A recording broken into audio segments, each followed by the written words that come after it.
Assalamualaikum warahmatullahi wabarakatuh. Perkenalkan, nama saya Selvia Plastika, NIM T 2019-8142. Kali ini saya akan melakukan percobaan tentang pengaruh dari MSG atau monosodium glutamat terhadap pertumbuhan dari tanaman. Nah, tujuannya yakni untuk mengetahui pengaruh dari MSG itu sendiri terhadap pertumbuhan pada tanaman. Alat dan bahan yang digunakan ialah yang pertama sendok dan yang kedua 6 buah polybag.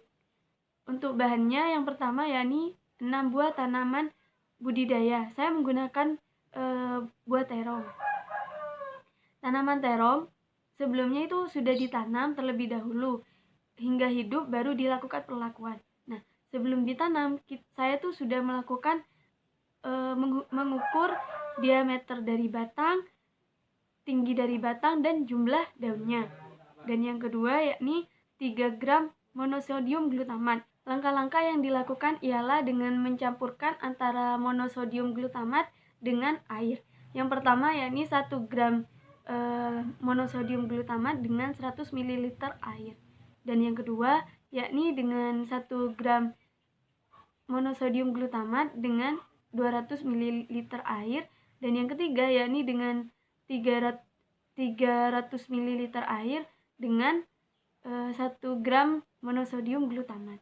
Jika sudah melarutkan monosodium glutamat ke dalam air, maka selanjutnya ialah menyiram tanaman atau terong dengan air yang dengan larutan monosodium glutamat tadi. Jumlahnya sama, jika di pot 1 atau polybag 1 berisi 3 sendok makan air, maka yang selanjutnya juga harus 3 sendok, tidak boleh berbeda. Perlakuan tersebut diulang selama 3 hari sekali. Untuk percobaan yang kedua yakni tentang hormon etilen. Tujuannya yakni untuk mengetahui pengaruh dari hormon etilen terhadap pertumbuhan dari tanaman.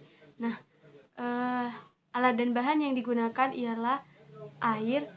Air di sini dibagi menjadi 2. Yang pertama yakni 100 ml dan 500 ml.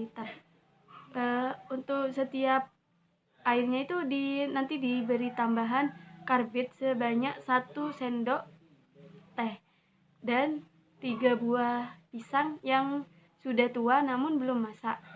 Untuk perlakuan yang pertama yakni pisang nanti dibungkus dengan kertas, lalu disemprotkan cairan atau larutan yang telah larutan dari karbit sebanyak 1 sendok teh dengan 100 ml air.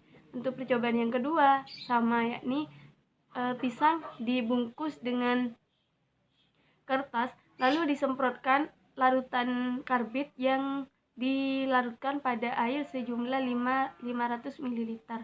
Dan untuk pisang yang ketiga tidak diberi perlakuan yang sama, melainkan dimasukkan ke dalam beras, jadi ditimbun oleh beras. Pengamatan dilakukan setiap 2 hari sekali. Nah, buah yang dibungkus oleh kertas nanti dimasukkan ke dalam kardus dan dilakban. Dan untuk percobaan yang terakhir yakni hormon etilen, bertujuan untuk mengetahui pengaruh dari hormon etilen yang terdapat pada buah pisang terhadap pertumbuhan tanaman. Untuk alat dan bahan yang digunakan ialah 4 buah pisang yang masak, air, wadah, kapas, 30 biji kacang hijau, di mana ke-30 ini dibagi menjadi 3, 10, 10, dan 10, di mana setiap 10 biji kacang hijau diberikan perlakuan yang berbeda. Untuk yang pertama yakni meletakkan kapas pada wadah yang sudah disediakan. Lalu pada setiap wadah diberikan 10 biji kacang hijau. Usahakan tidak berdempetan. Nah, ini belum diberi air, sudah ditata, nanti kita beri air. Setiap wadahnya diberi air dengan jumlah yang sama. Pada wadah pertama tidak diberi pisang. Pada wadah yang kedua diberi 1 pisang, dan pada wadah yang ketiga diberi 3 pisang. Kemudian ditutup.